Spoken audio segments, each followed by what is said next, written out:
welcome to the Deep Dive. Today we're exploring the really remarkable world of Bill Helin.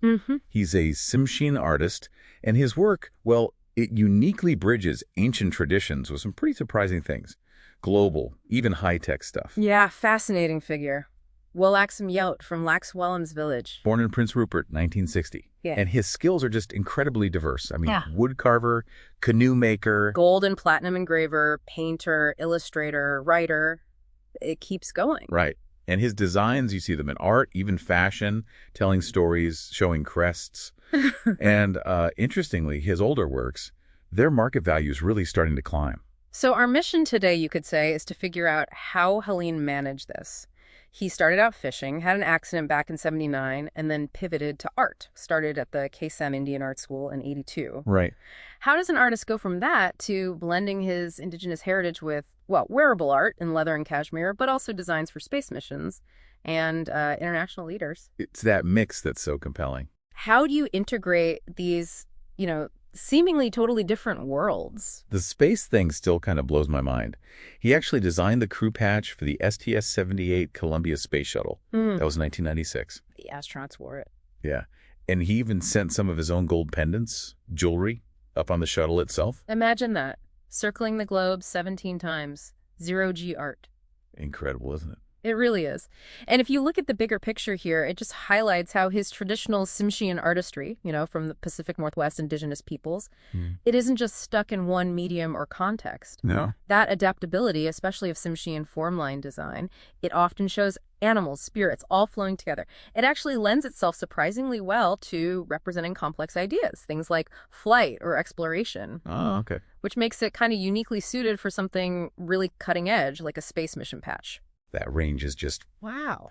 But I do wonder, when an artist with such deep traditional roots gets involved in these very high-profile, very modern projects, are there challenges? Like keeping the cultural authenticity or making sure the designs are understood properly in these new spaces? That's a really important question. But Helin's work, it seems like it actually reinforces the connection. It makes the traditional art feel incredibly relevant today. How so? Well, take his commission for the Royal Canadian Mint.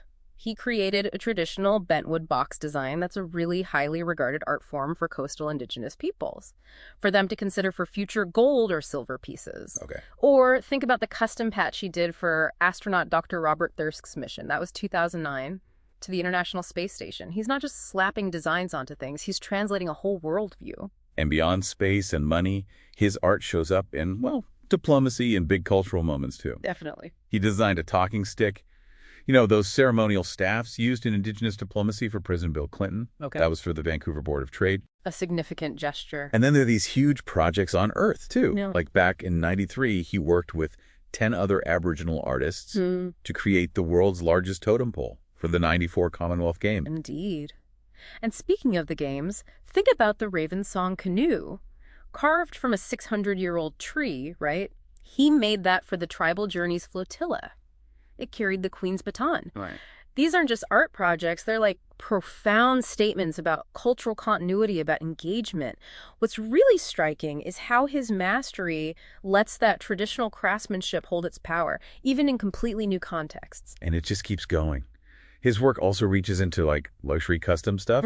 He did a whole themed, hand-painted Indian Chief motorcycle for Indian motorcycles down in L.A. Right, I read about that. Came complete with sterling silver tank emblems, a matching helmet, even an 18K gold bracelet. Incredible detail. It just makes you think, Yeah. We often see traditional art sort of confined to galleries, maybe museums, but Helin just blows that wide open, from a sacred totem pole one minute to a custom motorcycle the next.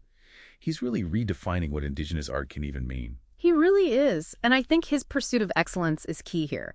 He didn't just stick to traditional crafts. He completed advanced goldsmithing and gem-setting courses at the Gemology Institute of America, no less. Serious training. Exactly. Yeah. That commitment to mastering diverse crafts lets his traditional designs translate so effectively across all these different high-value applications.